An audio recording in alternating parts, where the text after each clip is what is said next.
একটি ক্রিকেট খেলায় এ, বি ও সি একত্রে 135 রান করে, বি ও সি একত্রে 110 রান এবং এ ও সি একত্রে 70 রান করেছিল। কে কত রান করেছিল? তাহলে এখানে এ, বি ও সি বলেছে 135, এটা আগে লিখি।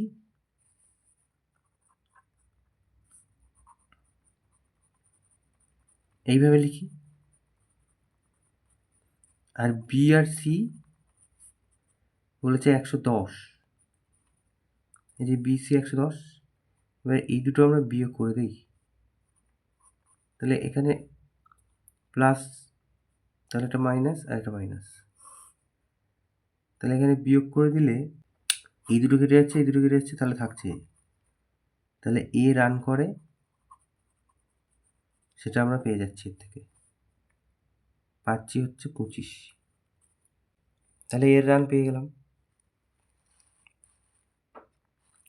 একই রকম যদি আমরা এ প্লাস বি প্লাস সি লিখি 135, তার থেকে যদি এ আর সি যদি মাইনাস করে দিই, তাহলে এ আর সিটা কেটে যাচ্ছে, তাহলে বি করে।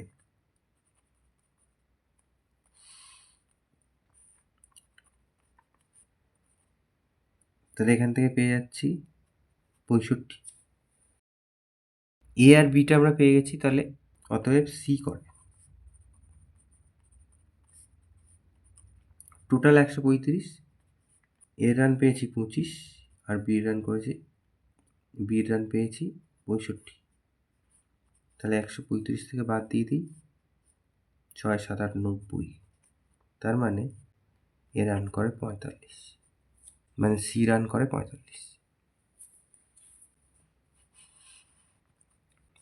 তাহলে অতএব এ রান করে 25 রান, বি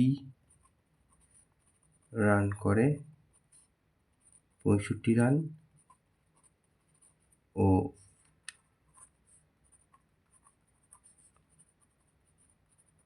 সি রান করে 45 রান। এটা উত্তর।